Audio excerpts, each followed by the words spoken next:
Could be a problem. Yeah, we're still in Mark. That's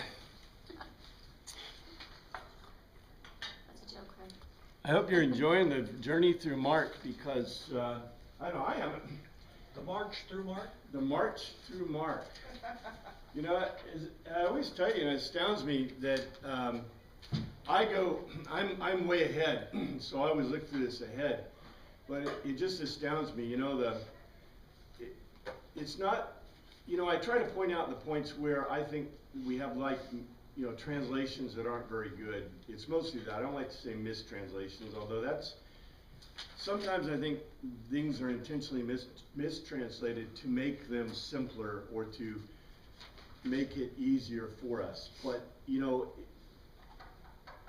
do people intentionally do this? Yeah, I think they do. I think some of our translators, especially in the early years, if we recognize who was translating and who was intentionally doing things, for example, you know, the Roman Emperor, Constantine, was the guy who first promoted a big translation, the translation from Greek to Latin, the Douay translation. And the Douay is still with us today in the English version, but Justin Martyr was the guy who did the original translation from Greek to Latin. And he was both the secular authority and also the head of the church. So if you're the secular authority and the head of church, what do you want the gospel to read? Support of the secular authority. Yeah, give money to the king, right? Give your taxes to the king, you know. But yet we find in Romans that's not true. We find in Mark isn't sometimes exactly what we expect. You know, if you want to make this a story and not a logos to tell us in a Greek argument, then the disciples, and we're going to see today, the disciples and the Pharisees are translated as arguing. But the word in Greek is not arguing. It's discussing, yeah. So if you want to, you know, make good guys and bad guys, and you're Latin, like Romans, right? Like us, we always want a story with a bad guy and a good guy, right? You get bothered if you have a story where there's no good guy and bad guy, right? In the movies, it's got to obviously be a bad guy and a good guy, right? The bad guy is the guy who's shooting at the good guy, or something like that. You know, I don't know. I can't tell anymore. Yeah, the black hat. With the black hat, exactly. But you got to have a good guy and a bad guy. Stereotyping, though. So the Pharisees and the Sadducees and the Grammateus have got to be bad guys, right?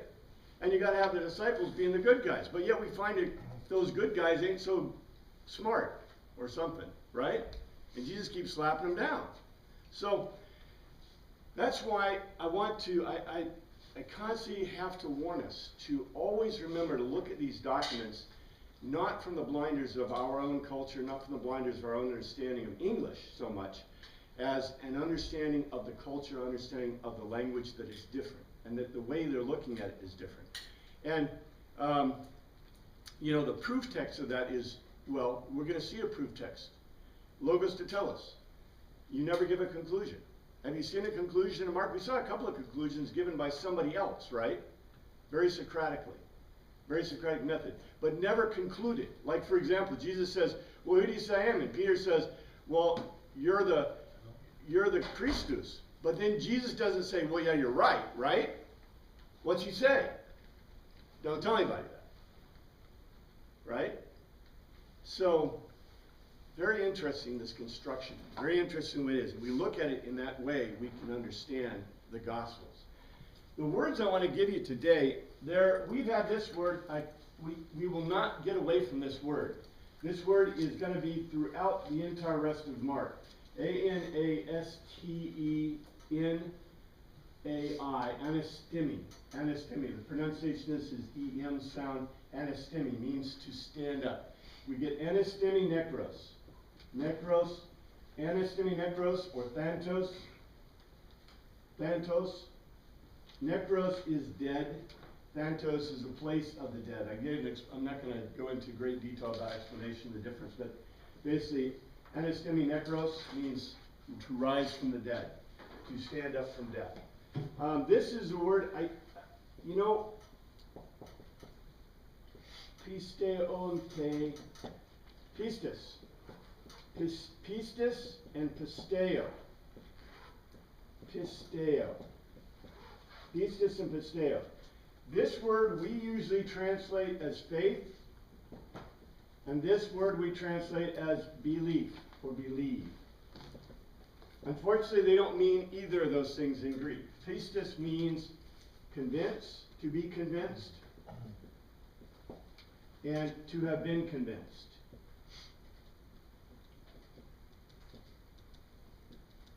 And I wish Dave were here, or not that Dave, the other Dave, because the big deal with this word is he was having a great argument with a Facebook friend who was a theologian, a supposed theologian in a theological seminary, which doesn't mean anything in my opinion, usually.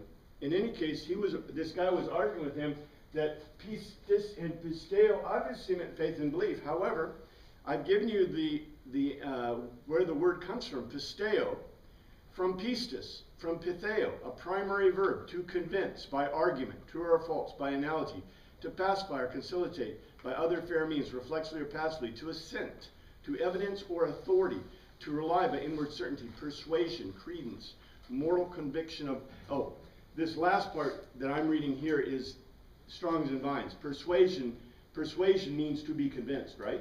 Credence, moral conviction, i.e., credence, moral conviction of real, and in parenthetical, a religious truth or the truthfulness of God or a religious teacher.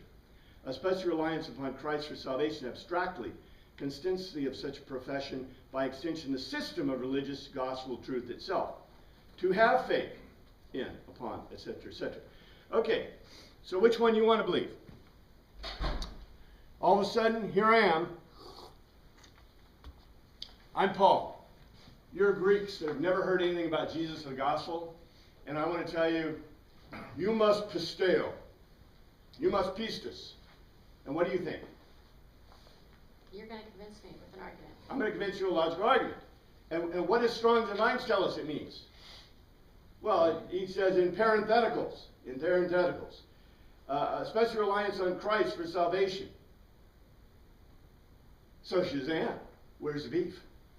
Right? I just made up a word in Greek so that I can use it. No, I didn't make up a word in Greek. The Greek word means to be convinced. To be convinced. It cannot mean what we have taken it to mean.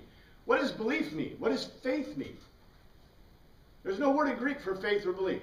What do they mean in English?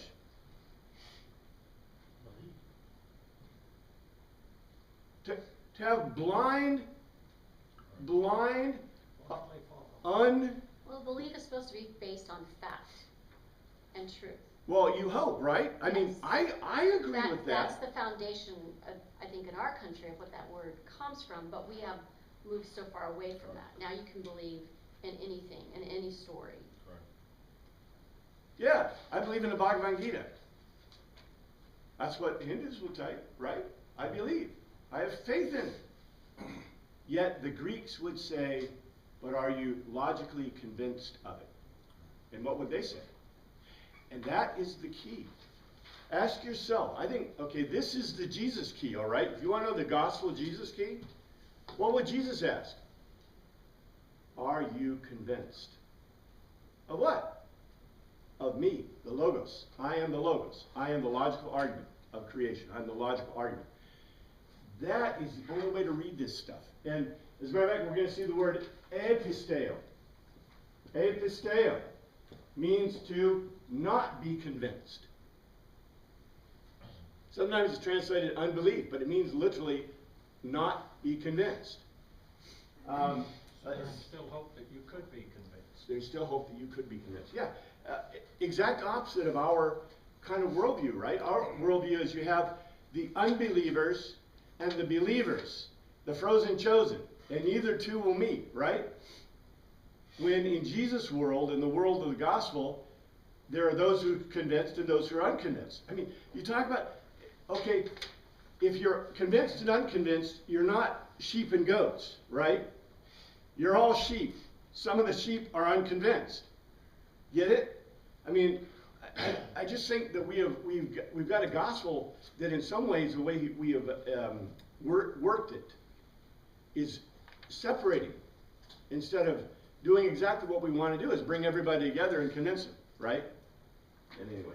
You stated that way, there's the convinced and those that haven't been convinced, the way you just phrased it. Uh-huh. but wouldn't there be some that were absolutely convinced that this is not true? So they rejected it. Well, as a matter of fact, that was Paul's experience in Athens, because you had the three groups. You had those that said, "You're crazy," basically. We don't want to listen to you. You had those that said, "We want to hear more," and you had those that said, "Oh, we agree. We're convinced," right? You want to hear more would be interesting. But still, that group. See, we like all of us. We like to take these, instead of looking at the gospel and instead of looking at this writing as a logos to telos, we like to look at it as like stories. Here's a story, and here's a story, and here's a story, and here's a story, and here's a story. None connected, right? Here's a story. And so there's a little bit about Paul where Paul writes about people reprobate. People that are basically going to hell in a handbasket and not coming back, right? And yet, that's one tiny thing we want to pull as a story that is completely connected to everything before and after, right? And I think that Paul would have said, if you ask Paul, is anybody, totally reprobate? He'd probably say no. Because there's always episteo and pisteo. There's those that are convinced and those that could be convinced. We just have to convince them. And so immediately the onus is on who? The convinced to do On the me to convincing. convince you. Yeah. So, there are worldviews, and I'm not going to say it's our worldview, but maybe it is a little bit of Lutheran worldview. Lutheran worldview, that you sit there and you pray in the pew, and guess what? People are going to magically come to the church, and the Holy Spirit's going to go roaring through and get all those that should be the elect, right? And gather the elect into the church. When what would Paul say? Who's supposed to be roaring through the unconvinced and convincing them? We are. Yeah, we're supposed to be roaring through and convincing and then herding them into, right? Totally different worldview, right? How many people are going to be won by sitting in the pew and praying? Did Paul advocate sitting in the pew and praying? What did he do? He prayed and then he got up and went out and convinced. I'm just saying, this stuff to me, within the context of what it's doing, it's pretty obvious. And we are touching the theological pool a bit here. But I think it's really important to note the difference in worldview. Now, we might say that those who already rejected have hardened their hearts, such to the point that they will not be convinced. Just like the disciples, right? Jesus said about the disciples more than once, you have hardened your heart. Cardia. Stenos cardia. Your heart is like stone, right? That's what we translate harden your heart. And he told to the disciples. So the disciples were unconvinced and unconvincible, right? I don't think so. Let's see, what's this word? This is a little bit strange. I know that's supposed to be an E sound and Edis sound, but it's an A sound, A-S-P-A-Z. Here's the Z, but I'm getting Z's very often. O-N-T-O. Aspiazonte. Aspiazome. Aspiazome. This means, I love this word, this means to hug. It means in the Greek, most precisely, to fold in your arms, which means to hug. I love that word. That's a cool word. This word is really interesting. Eutheus. Eutheus. Eutheus. Eu means good. Theos doesn't mean theos like theo, like God, like good God. Theos means straight. Straight. Good, straight. Which refers to land. Now, in English, the straight means, okay, what? What does straight mean in English? Like if I tell you you're on the straight and narrow, we would say you're... On the right path? Yeah, it's a euphemism, right? But it means literally on the right path, but it means figuratively you're going the right direction for your life, or morally, ethically, whatever, right? In Greek, it doesn't mean exactly the same thing. Remember, Greek is concrete and not euphemistic. So when I'm saying good straight in Greek, I'm talking about like this. This pavement, this ground, this poured concrete is good straight. It's flat. King James level. Right. And it can apply to a road. As a matter, we're going to see it. How do you think it would? Well, okay. Teen hodos. The way, right? The way is best when it is, Good straight. yeah, euthos. Euthos. So maybe we'll see that. What do you think? All right, well, let's look at it. Starting with Mark, we just got finished with the transfiguration. And remember, previously, you know, the first part of Mark is proving that Jesus is, basically says Jesus is God. He's proving that he has power over everything. And then you have that transition part where it says, no, well, Peter concludes that Jesus isn't God, that Jesus is the Christus, right? Christus. And this makes your Greek audience go, huh? Why'd you conclude that? And so the rest of Mark is to prove that Jesus is the Christus. And what does the Christus do? Because that's the question, right? The Greek, okay, if you're a Hebrew and I say the Christus or the Son of Man, what do you know? Supposed to be priest and king. Yeah, you know everything, right? You know what he's, well, matter of fact, I've seen him, right? I've seen Christos after Christus, well, until this last generation. And unfortunately, in the last few generations, they've had problems with Christus because every time that somebody declares themselves a Christus or is declared Christus by the authorities, what happens to them? They die. Yeah, the Romans croak them on a cross or other ways, which is okay, right? I mean, because well, nothing ever happened. They just died, right? So if you're a Hebrew, you know exactly what a Christus or a Son of Man is supposed to do or be. Supposedly, right? You think you do. He's supposed to kick the Romans out and kick the Greeks out. Well, if you're a Greek or Roman, do you know what a Christus is supposed to do? No. You have no idea. So that's what Mark is going to show us, because Mark is writing, obviously, to the Greeks and the Romans. Now, this still can help the Hebrews, right? This is why this is one of the favorite texts. You know, Mark was obviously one of the earlier texts, but it was one of the favorite texts by everybody. Short, sweet, easy to read, very Greek for Greek readers. They loved it. Very Roman for the Roman readers. They loved it. But a Greek text, right? And the Hebrews could read it too and understand this. So let's see what the context was. Let's see what this is. So they come down on the mountains, and when they did, in 14,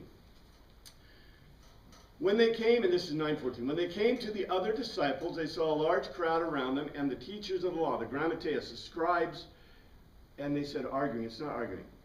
The word is syzeteo. Syzeteo, I think I gave it to you last week. Syzeteo means to investigate jointly, means to discuss. They were investigating jointly. They're not arguing. They're discussing together. And you notice, just by changing a little word, I have a bad guy and a good guy. So there is no bad guys and good guys in this Greek, because the Greek isn't interested in a moral lesson or a good guy and a bad guy. The Greek is interested in a logical argument to tell us. So they're arguing. They're not arguing. They are investigating jointly. Okay? No bad guys, no girls, good guys. This is the real world as it is. As soon as. It doesn't say as soon as. That is, what it says is eutheos. Eutheos. Literally, good straight, level ground. In other words, when Jesus and the disciples got on the level ground, because they're coming out of the mountains, right? And they see them discussing. They see the scribes and they see the disciples discussing, and they get out of the mountains, and they are now on the good straight, the level ground. And by the way, do you notice good straight is a pun? It's a pun for kenotos. because they are in the mountains. They were in the mountains before. Now they are in the good straight, the Teen Hodos. So you always have to remember this. And by the way, we're going to get that in. We're going to get this in a little bit from Mark. Mark does not let us forget about Teen Hodos. He just can't do it because he's talking about Teen Hodos the whole time. So they got on the level ground. It doesn't say as soon as. It says the level ground, and all the people saw Jesus. They were not overwhelmed. They were ekthambeo. They were astonished with wonder. And aphezeoma. Apomazante. They ran to embrace him.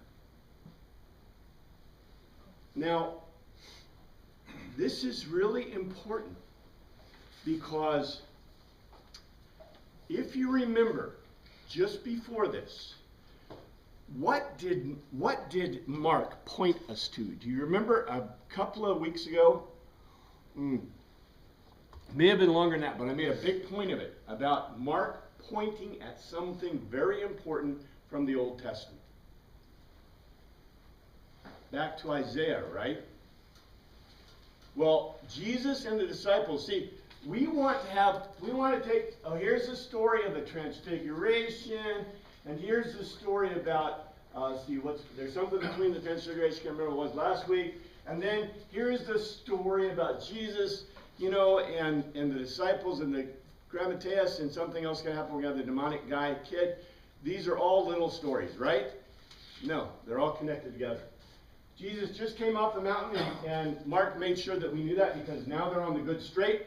And the first thing that happens on the good straight is the people see him and want to embrace him. And it says specifically, they are, the word used is they are astonished. They are full of wonder. They are ekthambeo, astonished with wonder, and ran to greet him, to give him a hug. Okay, yeah. I'm a little confused. It says when they came to the disciples, they saw a great crowd around them. They're coming down from the mountain. Mm-hmm. And they said when they came to the disciples. Yeah, they're going, there's 3 disciples with Jesus, right? So there's 4 of them together, and the other disciples are discussing things with the scribes down, on the ground. And they're walking down, they see him. We have 3 groups, the disciples, the crowd, and the scribes. And the scribes. And there seems to be a discussion. There's 4 groups, or if you want to count that way. There's Jesus and the 3 disciples that went to the Transfiguration with him, right? They're coming off the mountain. Then you see, the people, and then you see the scribes and the other disciples, the remaining disciples, yakking. Okay? So the following verses will clarify some of the yakking. Yeah, but in any case, okay, who else came down the mountain? Well, first of all, who do we see on the mountain? Elijah, Moses, and Yeshua, Jesus. And he comes down. Do you remember? Okay, what happened? All right, I give it to you. What happened when Moses came down the mountain? He was white. Shekinah glory, right? Shekinah glory. And what did the people say? They were scared. Run away, run away. He looks like God. But people are running to Christ this time. Exactly. To embrace it. Jesus just met with Moses. Remember, Jesus was just declared God by God. But right? don't tell anybody. But don't tell anybody. Well, he was just declared God by God on the mountain in the Transfiguration. They just saw Elisha and Moses with Jesus, right? Mm-hmm. They were buds. And Jesus comes off the mountain, and when the people saw him, now look, it doesn't say when the people saw Peter and James and John, they were astonished with wonder. They're dirty fishermen or something, right? But they saw Jesus, who's a dirty carpenter, or really not a carpenter, an artisan, a guy who works with stuff, craftsman, right? He's a dirty craftsman. He doesn't have fancy, shiny white robes. He did on the mountain, but not here. But when they saw him, they were filled with wonder. You see the parallel here? The writer is obviously giving you a parallel. The parallel is to Moses. Because, Moses was on the mountain before. Moses came down the mountain, right, to the good straight. And by the way, if you go back and look in your Septuagint, go home to look at your Septuagint, you'll find in your Septuagint, all these words are similar. So when Moses came down on the Eutheos to the people, they were filled with ekthambeo and wonder in Greek. Same words. And the people said, get away. In this case, Jesus comes down from the mountaintop and the people want to hug him. Now, you've got to understand this, because is hugging a cultural thing in Greek Oriental societies or Hebrew societies? No, you don't touch people. You don't get near them. You basically, in America we have a space. Go to Iceland. The space is a lot closer. You go, okay, you're just going like this. People are walking. You're speaking to somebody and you're walking around the room backwards because you don't want to get that close and they like to get close, right? You go to Japan and the distance between people is much different. See? Until you get into a subway. And then you're like a sardine. The thing is that cultures all have distances you stay away. And the Greek culture, so when the Greek audience hears that the people come running up and want to hug Jesus, what are they saying? They've been convinced. No. Well, no. You're not convinced. Look, okay, you can be convinced all day about Jesus, but are you convinced anything about hugging some guy in a Greek culture? I mean, that's just like, ugh, right? I mean, it's like our culture. It's like if Billy Graham, okay, comes walking off the mountain with his helpers, do you want to go up and run up and hug him? Is that your reaction? Some people do. Well, yeah, but not a whole lot. It's like, yeah, okay, there's like the few. Ooh, give me a hug, right? I mean, I'm just saying. Doesn't this seem odd to you? I mean, the point is that it is odd. That's why the writer, well, it's not just because the writer wrote it that way, that's because what the history tells us. So Jesus comes off the mountain, instead of like Moses, they're like, stay away, they're like wanting to hug him. So immediately we see a parallel with Moses. The difference is Jesus is the anti-Moses, right? Because before the Moses that came down with the Shekinah on him, people were frightened. The Jesus that comes down from the mountain after the encounter with God, because Jesus is God, which, okay, you can do theologically a lot with this. I'm not going to touch it. But it is beautiful, right? Because what it says is, when you see God, what do you want to do? You want to hug him, right? Isn't there some kind of scripture, there's a verse somewhere that he would draw all men to him, Mm. And so it's, In our view, the English view, okay, draw them in him. All right. The view that Mark is trying to show us, draw them into him, give me a hug, right? Group hug. And we're like, whoa, okay, not any of that, see? They say they were amazed, but amazed at what? The point is this, okay? This is not theological. This is what Mark is trying to show you. What is the telos of Jesus, or the telos of God within this context? What does God make you do? want to be with him. Well, not just want to be with him, but do things that you would never do culturally. Because is it wrong to hug somebody? No, it's not wrong to hug somebody, but culturally it's something you don't want to do. But the minute you see God, what Mark is telling you, the telos is, he doesn't have to tell you the telos, he's showing you the telos. You want to get close. Not only do you want to get close, you want to hug him. And you see, if they had written, if the Mark had written, the crowd wanted to get close to him. They thambeo, right? Thambeo, remember the word thambeo means to crowd? And Paul writes about all the time, the crowds crowded, Jesus, crowd. It's ekthambeo. They didn't want to just crowd him, they wanted to embrace him. But what are we amazed at? Why am I amazed to see Jesus coming down the mountain? He's already told the disciples not to tell them about the transfiguration. So is there something going on in the discussion that makes them amazed to see Jesus suddenly appear? Well, that's the point. Because when they see him, that's what it says. When the people saw Jesus, not the disciples, not somebody else coming off the mountain. When they saw Jesus, Mark does not tell us what they saw. But what is your telos? What is the telos that you obviously bring back from this? People's reaction. Not just the people's reaction, but what did Jesus look like? It's, you know the movie, There's Something About Mary? Well, there's something about Jesus. In other words, He looks, when Moses came down from the mountains, his face was shining, right? He had the Shekinah glory on him. What is the telos that Mark is trying to tell you? That Jesus is God. That Jesus had the Shekinah glory. In other words, there was that out of all, what's that? Something unusual. Something unusual. And remember before he said that his robes became white as snow and that he was brilliantly shining, right? The point is, see, we want to separate, here's one story and here's the next story, right? But Mark is showing you, well, the Greek is showing you, the Logos to tell us this isn't separated. It's all together. So Jesus coming down the mountain just like Moses, and Moses his appearance was different. So the telos of this that Mark doesn't tell you, see, because it's a good Greek document, is it there was something about Jesus. He looked differently. In other words, he looked so differently that it was even difficult for him to describe. That is, for Mark to describe. so he described the reaction to it rather than the appearance. Exactly. Because in a Greek document, it's even like in English. In English, we tell writers to show, don't tell. Show, don't tell. This is, in Greek, that's the perfection of show, don't tell. Because the telos is unspoken.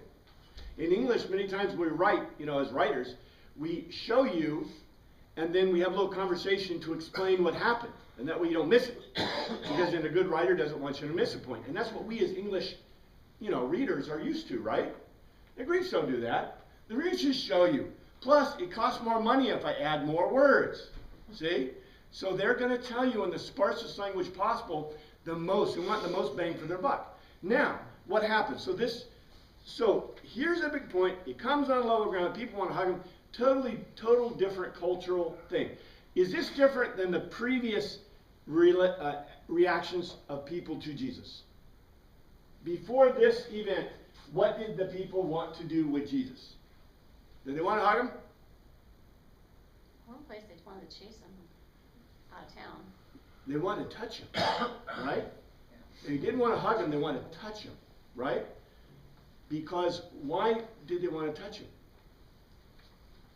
Because he might heal them or whatever. He might heal them, Yeah. Exactly. So before this, everybody wants to get next to Jesus and touch him. But after this, everybody wants to hug him. So we have a transfiguration in the way we respond to him. Well, we have a change. I'm trying to tell you, we want to see all these. We're going to see a miracle that looks similar to the other miracles we've had. The only problem is the words that are used are totally different.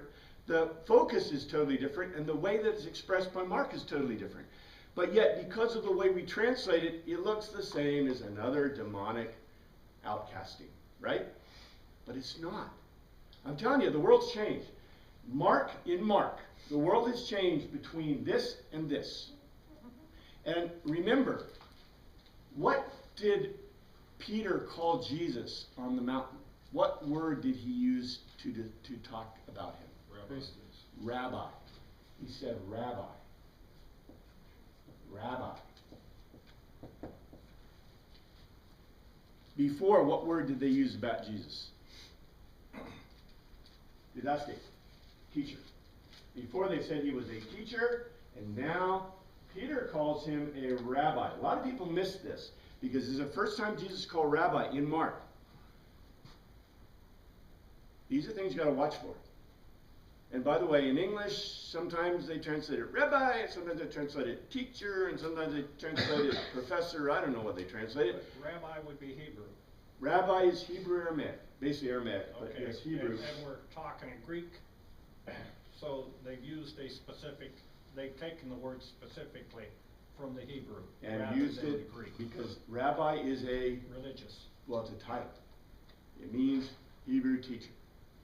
And before he was a Didaska, he was a teacher, and then he was a rabbi. And matter of fact, let's see what he says in 16. What are you discussing?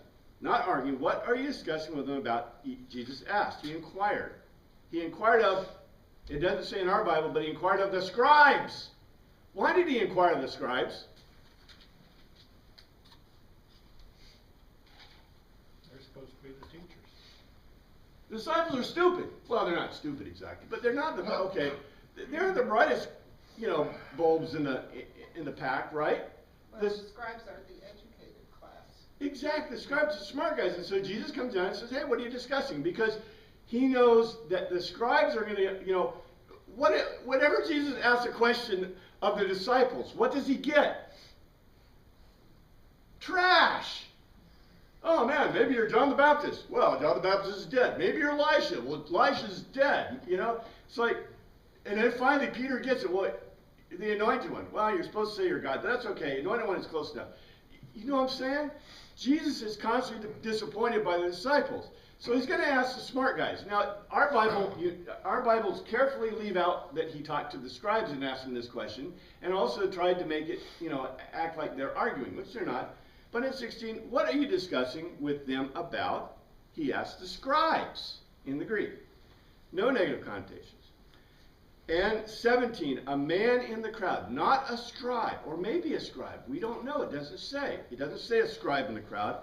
A man in the crowd answered, Didaskalos, teacher, not rabbi, Didaskalos. So maybe he's a scribe. Don't know. I brought you, that's true, it's you. I brought you, my son, who is possessed by a spirit, a pneuma. And they left out the who is possessed by in the English, or in the Greek, I think, or in the English, it's not the Greek. Who is possessed by a pneuma, a breath, that has robbed him of speech. Or maybe, let's see, I didn't mark this properly in my thing. I think these are in English. Did the English say who is possessed by? Yes. Okay, so those are added. It says, I brought you my son, a pneuma aleos. So basically, this means, it doesn't say who is possessed by, but I brought my son, literally, that has a spirit of a mute spirit. In 18. Whenever it seizes, whenever it, katalambano, whenever it eagerly takes, literally takes him down. Kata means down, lambano means to take. So when he takes him down, it throws, it regumne, breaks. In Greek, regume can mean cutting. So the guy may be cutting, maybe like a mental illness thing. It throws, it breaks him, cuts him. Says to the ground is added. By the way, in the English, it doesn't say that. It says it breaks, basically cuts, possibly cuts. He frosts, aphrasio, frosts at the mouth, gnashes, trizo creaks, his odus, his teeth, becomes exerano, desiccated.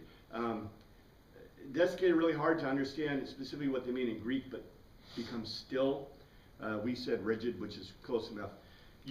I asked your disciples, I said to your disciples to drive him out, to ekbalo the spirit, but they could not. So I brought him to Jesus, but he couldn't do it, and this was the description of the guy's problems. 19. O apistos. O unconvinced group, generation. Jesus Lego. How long will I be with you? How long will I put up? Anikromai. Hold myself up with you. Bring the boy. Why is this Jesus' reaction?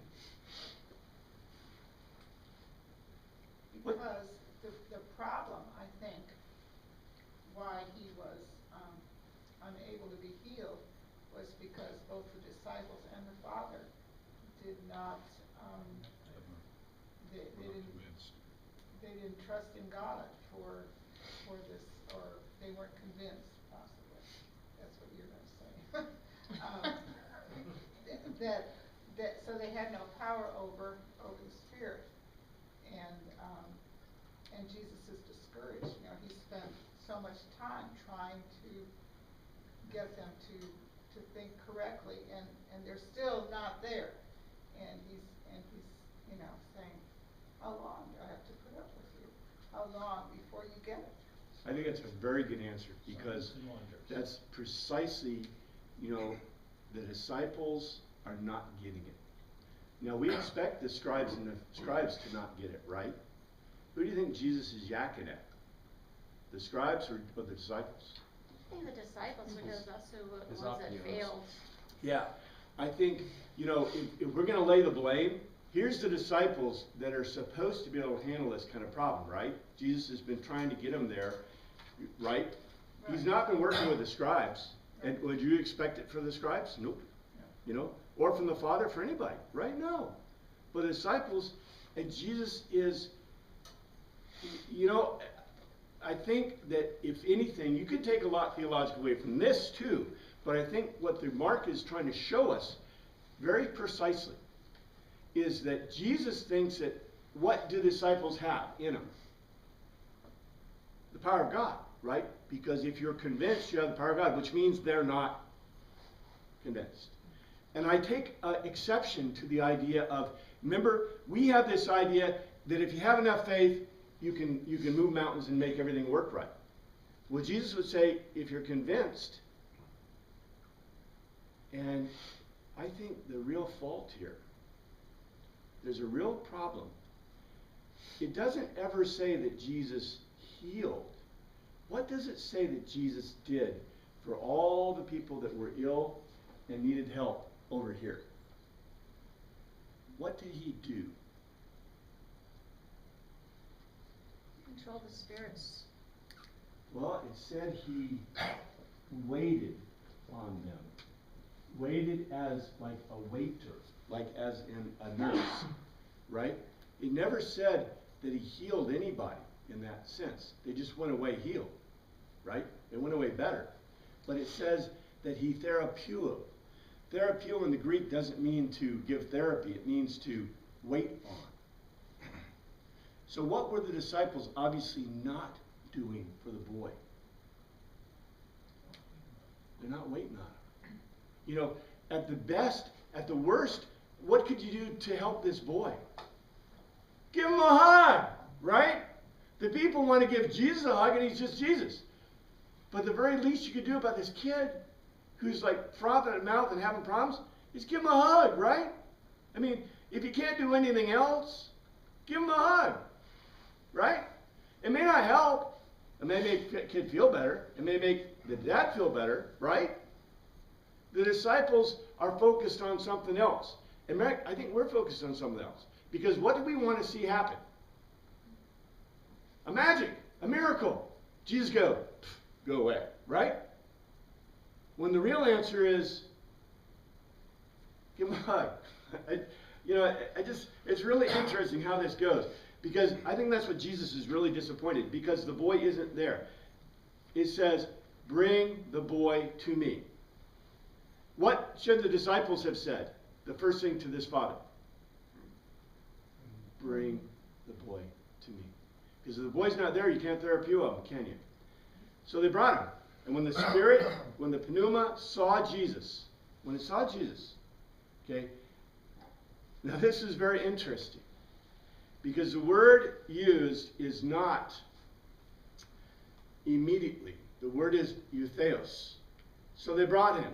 And when the pneuma saw Jesus, eutheos, when it saw Jesus on the good ground, on the straight ground, it susparaso, it rend completely. We say rend completely, that's okay. The impression is that it may have been cutting. It may have been causing blood to well out of the boy somehow, to hurt him. The boy into a convulsion. He fell to the gay, and rolled around, foaming at the mouth, apriseo, foaming at the mouth. Jesus asked the boy's father, how long has he been like this? From childhood, from infancy, he answered. And the father said, it's often thrown him into the fire, the lightning. Fire. Pure is fire that's caused by lightning. So pure is immediately who? Zeus. Pure is also used for fever. So thrown him into the fire, so that could be either fire or fever. Or hudor, rainy water. So it could be, okay, look. In the English, we said fire and water. In the Greek, it means he could have a fever, or it could be that he went out into the hot of the day or into a rainstorm with lightning. Hudor means rainy, so it could mean that the kid goes out into the rain, without a coat, or, just runs around in the rain. But water is Poseidon, right? Pur is Zeus. So in other words, we're immediately noting that the Mark is talking here about Zeus and Poseidon possessing the boy to destroy, to try to kill him. But if you can do anything, take pity on. Literally, feel in your bowels. This is the word before, speg chizomai. Feel in your bowels for us. This is very Hebrew, not Greek. And help. Give us aid, Betheo. Aid us. So there's a reference to Zeus and Poseidon. So in other words, the oppression of the crowd is that Zeus and Poseidon have possessed this boy and are trying to destroy him. That's the spirit in him. If you can, said Jesus, everything is possible for him who pisteo, who is convinced. Everything is possible for him who is convinced. Not belief, but convinced. Convinced of a Lego. Now, when Jesus saw that a crowd was running to the scene. Wait a minute, skip the part. Did I skip one? 24. 24. Sorry. 24. The word they say is immediate. It's not immediately. It is utheos. Utheos. So on the good ground. And do you see why Mark is keeps saying on the good ground? In other words, on the teen hodos, right? That's why he keeps using the word eutheos. On the straight ground, the level ground, the boy's father exclaimed, screamed, krezo, screamed, Lego. He screamed a Lego. He screamed a Lego. So notice, Jesus said, I want you to Lego, and he screams a Lego in tears. I am pisteo. I am convinced. Help me overcome my apostia. Help me overcome that part which is not convinced. I am convinced. I am convinced. Help me with the part that is not convinced. Very different than I do believe, help me overcome my unbelief. Very different. 25. Now, we don't know if this is the same crowd or a different crowd. So maybe one crowd came up to him and then there's another crowd. When Jesus saw that another crowd was running to the scene, apparently, he epitemo, he taxed upon the akanthos, the unpurged pneuma. You kophos, blunt, and allos, spirit, he said. He legoed. I epitasso, I command you to come out of him and never enter him again. Now, we want to see this as the same as the other things. But in this case, the spirit was both unable to speak and unable to hear. We learn this from what Jesus says. He says deaf and mute.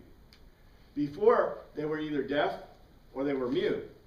Or they were, you see, this, in the Greek worldview, this kid is completely possessed by Zeus and Poseidon. So that he has no control over himself at all. And the spirit won't listen to anyone. Can't listen to anyone. It's deaf and mute, right? Can't listen. But yet Jesus is able to command. That's what makes this unique and also different. But there's more to it than this. So Jesus orders him out. And in 29 or 26, the spirit shrieked, convulsed, and violently came out.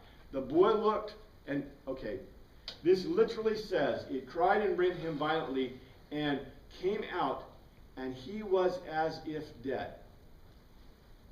So too many argued he died. What is the implication? What does it tell us that Mark is telling us? The boy is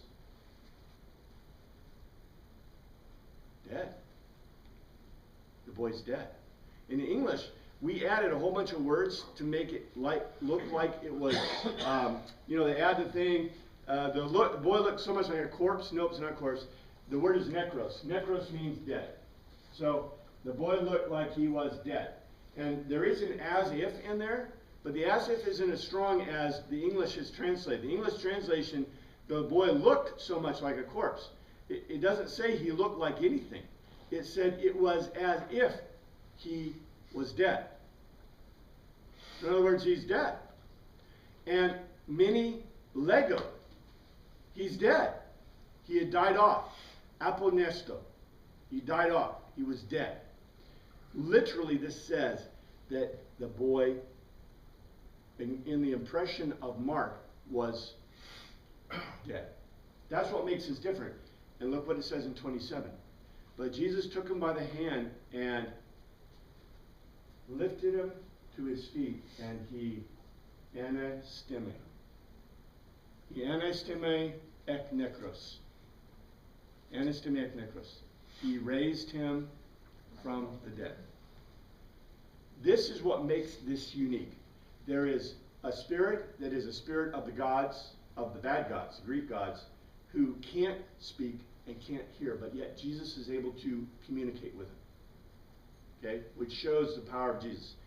But at the same time, the implication is the whole part of this is about Jesus telling them that the Son of Man must die and then be raised from the dead. And the disciples are arguing. They don't get it. What does raising from the dead mean? Right? So guess what Jesus shows them? What it means to raise from the dead. So you have the next case, this kid with a spirit that basically Mark tells us, the tell us of this is that the guy's dead.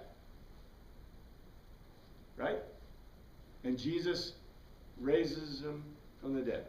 What Jesus is showing the people and showing the disciples is what it means to be raised from the dead. Because the point of being convinced of the Son of Man in the way Jesus wants to means what? What must the Son of Man do? Die and be raised from the dead. And to understand why he dies and raised from the dead, you've got to understand what it means to die and be raised from the dead. See? So this is a connected logos to telos, that the point is to show you what it means. Now we go, well, you didn't have to tell me what it means to raise from the dead, but guess what? All those people he did. The disciples are arguing, what does it mean to raise from the dead? The Greeks would say, well, no one can come back from the dead. How can that be? The Grammateus would say, no one can come back from the dead. And here you have a crowd. You have a crowd that want to hug Jesus. You have the Grammateus. You have the disciples with Jesus, the disciples that were there, the son, the guy, and another crowd that's coming up on Jesus. And guess what they all saw? They saw Jesus raise the kid from the dead. And isn't it interesting that you have all this group of people, all these groups of people. And Mark, by the way, doesn't need to tell you this because why? It's a telos. The telos of this to the Greek would be obvious. Jesus just told them that the Son of Man's going to die and come back from the dead. And the disciples are arguing about what does it mean, right? And Jesus told them that you need to be convinced. And then he did what? He raised from the dead. Obvious to agree. 28. After Jesus had gone indoors, the oikos, the disciples asked, Epateo, they inquired to him privately, kata idios, down to oneself. Why couldn't we drive it out? Now, okay.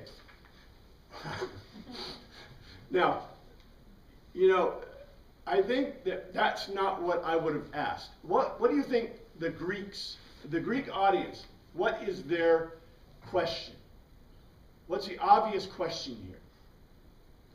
How did you make a dead kid alive? Exactly. That's the question, right? What does it mean when the disciples ask? The first thing they ask is, why couldn't we drive him out? Who are they thinking about? Themselves. It's like, okay, the next thing I expect Jesus to do is go, let's see what he does. This is just cracking me up, man. It's just so funny. Why couldn't we drive him out? And Jesus is nice to him. I bet he did go. It's just Mark didn't tell us, right? Because the whole audience is probably, all the people hearing this in the Greek are just going, what's with these guys? But he replied, epo. He didn't give a lego, he gave an epo. This kind, this geneos, this kin of type, that type of demon basically, can come out only by prayer, prosoike, prayer and abstinence. And by the way, the NIV cut out the abstinence part, the nestia.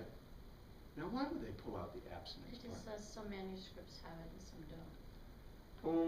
The majority text puts it in, which means it's found in the majority of the ancient texts.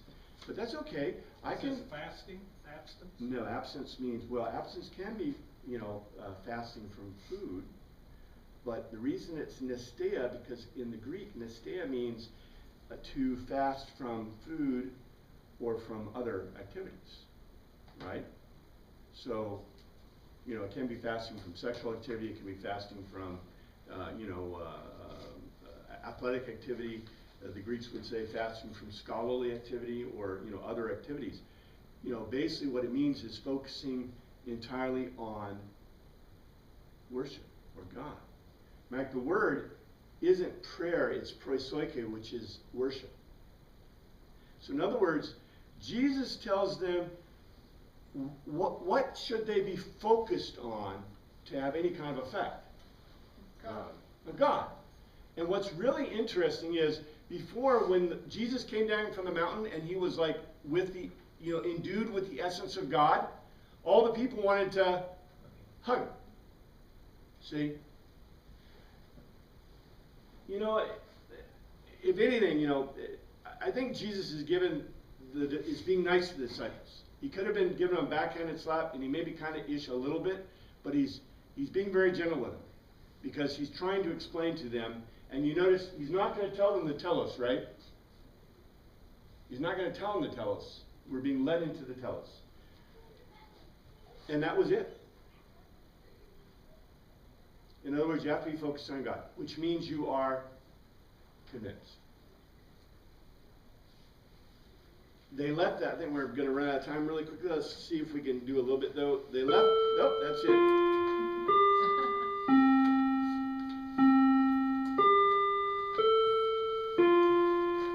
That's a good place to stop, because as we're moving through here, we're going to see that, although remember, if you should be reading ahead, but if you read ahead, see how they tie together, because none of them are separate. And you notice that the authors, when they put this together, when we got the chapters, they did not separate this into a chapter here.